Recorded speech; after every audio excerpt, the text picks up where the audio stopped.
Morning. Morning. Morning. Hey. Ready? Okay. Okay. Arne, unless you can tell us everything has been sorted, obviously Mo, Trent, Virgil, 3 weeks away from officially being able to talk to foreign clubs. What concerns does that give you, if any? Are we naive to think that those kind of conversations have not taken place already? It doesn't worry me. We just accept the situation as it is. So it's though it's a creative way of asking it in a new way. Did your boss help you with this? No. Okay. No, actually, Carl at the back. Okay. No. So it's the situation as it is. But they play at a very good club, and they do really well at the moment. So hopefully we can keep it for a long time like this. Well, Mo numbers in particular, and I'm looking at them, 4 goals in his last 3 games, 7 in his last 6, 16 goals for the season in 22, and in the Premier League it's 13 goals and 8 assists in 14 games. So when you're working with a player like that, be it when you were a player yourself or as a coach, where does he rank amongst the best that you've worked with? And in general, working really hard for the team when we don't have the ball. That is something that was not on your list, but what is really important for us as a team as well. So, I work with a lot of quality players over here, and Mo is definitely one of them. But he's also one of the ones that should score goals, like the other attackers that we have. So, he is also part of the fact why we keep as many clean sheets as we do, because we defend with 11 and we attack with 11, and he is one of the ones that is the end product of one of our attacks, and he's doing that really well for years in a row already for Liverpool, and let's hope he can continue doing that in the upcoming weeks as well. You spoke about your disappointment of the overall performance in midweek, but at the same time, what satisfaction are you taking from the fact that when you're not at your best, you were still able to churn out those kind of results? If we wouldn't have conceded the amount of chances we conceded, I think I would have put a bit more positives about it. Now we also relied on our goalkeeper. So if you don't play well, but you hardly concede anything, that is still a very positive thing. There were also a few positives to take. The amount of shots we blocked. We defended some situations a bit better or different than we did against Newcastle. And the second half performance was already better than the first half. We controlled the game much better than the first half. But if we want to, if a game is not that good, you can't concede the amount of opportunities we gave away in the first half. And with opportunity, I also mean the amount of times they could just go over our midfield and just keep on running till our 18-yard box. And that will, if you play against even better teams, will harm you at a certain moment. Serve as a kick up the backside, even though you might not necessarily need one. I don't think we need one, because these players have been outstanding in every single game. This wasn't our best performance, but it was still good enough to win a Champions League away game. But we're going to face Fulham now, which have done really well till now this season, and we should have a much better performance against them than we had against Girona to be able to get a result. Pleasure. They've taken quite a few points off some of the top sides recently. Fulham, just how dangerous a prospect are they, do you think? Yeah, because of that reason, definitely. But you can only take away points from these teams if you have a lot of quality yourself and you have a good game model, good game plan, and that's what they have. They work really hard as well when they don't have the ball, which is one of the reasons not to concede goals, and that is what they've done against Arsenal. I think they only conceded from a set piece against such an attacking threat as Arsenal. That probably tells you how well they are organized and structured. And they beat Brighton as well, which is a team that is so comfortable with the ball. So probably they are able to defend really strong. Not probably, they are able to defend really strong, and they always have the threat of being a threat in the counter attack because of the fast players they have up front and the goal scoring abilities they have over there as well. Having Alisson come back into the squad at this time of the season, and having had plenty of time to get back to full fitness, do you think you're going to see real benefits from that now, given the fact that he's given a lot of confidence to the side as well? Hopefully. hopefully the amount of time he needed and we thought he needed to get him back on his best possible level always also helped us in for the long term. That is not only that he's there for a few weeks now, but it is something that has to be shown in the upcoming weeks and months that he will stay available. But he worked really hard together with our performance and medical staff to get where he is now, and hopefully he doesn't get the same amount of work every game he plays. But if he does, then he showed that he's able of doing that in a real good way for us. Hi. How's Darwin Nunez been this week? Is he frustrated that he's not making more of an impact and getting more goals for the team?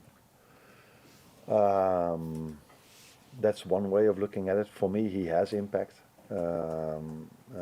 If you only look at goals, yeah, he hasn't scored the amount of goals he wants to score, or we want our number 9 to score, but he does have impact in his work rate, and that's not only for the other team not to create a chance, but it's also for us if we lose the ball and he's that aggressive, that we can get the ball back and still create our chances. So he's part of a team that scores a lot of goals and is winning a lot. But of course, as a number 9, you want to score more goals, and that's definitely what he wants as well. But till now, I'm not only judging Mo on his goals, I'm not only judging Darwin on his goals, I also judge them on their work rate and what they bring to the team. And that has been positive till now, except for us and he himself wanting to score more goals. Maybe mainly also because the fans support him so much. Maybe he wants it even too much to score that goal for himself and also for the fans, because they've been very supportive for him. He really feeds off that, doesn't he? You can hear the chants around the ground, and he really sort of, you can see it gets him going on a match day. Yeah, it definitely does. But not only for him, I think all our players feel the support of our fans, but he's definitely one of them. And if you're in a good place, so Mo, for example, he's scoring so many goals, he likes the support of the fans, but he doesn't really need it at the moment. But what I like about fans is, special fans, is that they're not only supportive if it's going really well for a player, but especially if he maybe needs that support, and that is what makes these fans of us special, in my opinion. And could he have more competition for places soon? Will Chiesa and Jota be available for this weekend? I think they are. They have to. We have one training session to go, but Federico missed quite a lot for a long time. Was ill last week, so we have to wait and see how he's exactly doing. But maybe Jogo is in the squad, and maybe Federico as well. But that depends a bit on the numbers we have and also how he recovered from his illness. Carl, on Match Billings, that's your question. On Darwin, he put a post on social media after the game this week, which appeared to be aware that there was some criticism from maybe some fans. Is that does he get affected by criticism and how I know you were asked about confidence on Tuesday, and it wasn't really a confidence thing, but is he that sort of player who needs a bit of support, a bit of an arm around the shoulder? I think not only him, every player who's in a position where we all saw that it did something with him, that he missed the chances last Wednesday. Was it Wednesday that we played? Tuesday. And I think everybody then needs an arm around you, either it's from a teammate or from the fans or from your manager.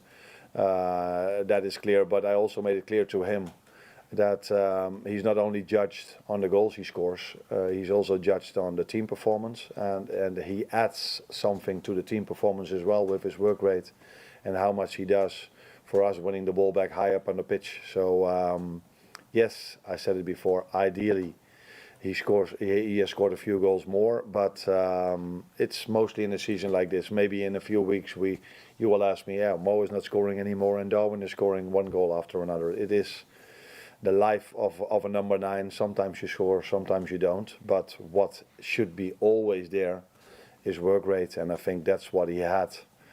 Apart from 2 games, the first one against Las Palmas, I said to him that yesterday, and the last half hour against Girona wasn't of the standards he should have, and that had a lot to do with him being disappointed after missing a few chances. Chelsea manager Enzo Maresca says he doesn't believe his side are ready to challenge for the title. Do you think they are, and how do you view Chelsea? I think I've said a few times already what I think about Chelsea before we played them, after we played them, and 1 or 2 weeks later. So I think it was one of the games, maybe the only game, where I felt the other team was better than us during that game. That's not to say that for the long term they're better than us, but during the game they had more ball possession than us. They were threatening us more than any other team did till now. So yeah, that was my opinion about Chelsea back then, and that's still my opinion. But I'm not there to judge what position they will end in the league table. I have to focus on my own team. But Chelsea has been impressive this season so far, that's for sure. Well, Hi Arne. All teams have a tough schedule at this time of year, but Liverpool have travelled nearly 4,000 miles across their last 5 away trips, and in that same period of time, Fulham haven't even left London. Now, considering that level of disadvantage, and off the back of a game where you said the intensity and aggression were maybe a bit lacking, do you think freshness becomes more important in terms of team selection at this time of year? Interesting way of looking at it. You think the fans will find it okay if we're going to play in London from now on? Because there are so many clubs in London, so it's normal that they don't travel as much as we do.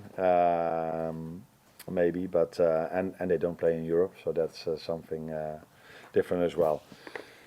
It is what these players are used, not an issue for us. I hope we can continue making these flights for. This is a bit of a different setback, I guess, to what he's been sort of dealing with in terms of building that fitness. But given where he's up to now, sort of what are the key steps now for him and for you to sort of, I guess, maintain an availability and sort of building that match fitness in a period where there's a lot of intense fixtures and every game is so important? Yeah, what makes it difficult is that we play so many games. That's what I knew, and was just sad to me as well. What he needs is playing time, and the problem is if you haven't played for 5 or 6 months, it's sometimes difficult for a manager to give him his first minutes because you don't exactly know what you can expect. Yes, I see him on a training ground, but ideally you see him in a friendly during the week, or you see him in an under 21 game or something like this. But that is not the situation we have. We play so many games. So maybe the Southampton game might be a good moment for him to get some playing minutes, and then we know a bit better what we can expect from him. Of course, we see his qualities, we know his qualities, but he needs to get this fitness level. If you only have training sessions, that is not the same as playing time. So you need to have playing time to reach certain fitness levels. And but yeah, that is if you are competing for the league and competing in the Champions League. It's not always easy to find these minutes unless we are sometimes 4 or 5-0 up. But for the whole season, I think it was only once against Bournemouth at home, 3-0 up at half time. For the rest, it's been a struggle or a fight till the last second of every game. any more for the breakout next door? Training. When you came to Liverpool from Rotterdam, you had an image how it would be working at the top club. Is there anything what is completely different compared to what you thought it would be? No, the good thing was that I already worked at a top club, like you know. These two are Dutch. These two come from Feyenoord. So I already worked at a top club. The difference is that it's all a bit bigger over here. So the training ground is a bit bigger. The country is bigger. So it's like you just said. We have to drive. We have to travel longer, and that takes more effort. And the quality of the league is much higher than the quality in the Eredivisie, which makes it every game a battle to get your points, because at my former top club I worked, Feyenoord, we could 7 out of 10 we could easily win. But here it's 10 out of 10 games that are difficult to win. That's the main difference in my opinion. Last one. You went from the other top club to this top club, even a bigger club of course. But I have to do it in English, which is very difficult. And now you're going to play at Christmas for the first time in your career. You looking forward to that, or is it difficult maybe in preparation because you never had it before? I was always happy that in the Premier League the teams played, because when I was off, there's no football on television, and then there is, because in the Premier League they play.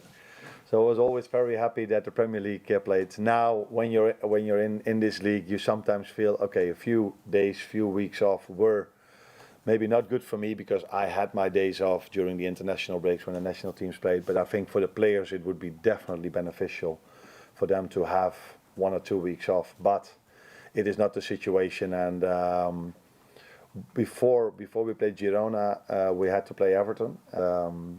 When that game was cancelled, I was like, okay, maybe that's a good thing. Maybe we have even more energy now to play in Girona. So it was a bit of a surprise for me to see us not having that energy in Girona as we usually have. So maybe it's a good thing for us that we play so many games. And actually I'm looking forward to it. My family is going over, so Christmas days will be similar to normal. Except for the fact that last year I was in Dubai, so it was a bit more sun. And now I'm here in Liverpool, hoping to enjoy a home game against Leicester, which is maybe a different way of spending Christmas or being, but it's also a way of where I'm looking forward to. Yeah. Okay, one more. They used that Feyenoord that it takes an hour, so that's why they keep asking questions. Yeah. Everything is bigger here, like you said, bigger competition, bigger country, bigger media attention, everything. Is there something you still miss from your final days? The people. The people I work with, and I hate to say this, but it is true. All the fans as well, they've been really good for me as well. So this is something I never did when I worked at Feyenoord, to try to make myself popular by giving them compliments. But they've been outstanding for me. But the people I've worked with at Feyenoord, I definitely miss them, and the players as well, because you build a relationship with them. And I'm very happy over here. The staff is so good for me, and the players as well. But if you work 3 years together, you won a few things. Yeah, then it's normal, I think, that you miss these people. Apart from these two as well, I miss them a lot. Thank you. Yeah. Next You're door.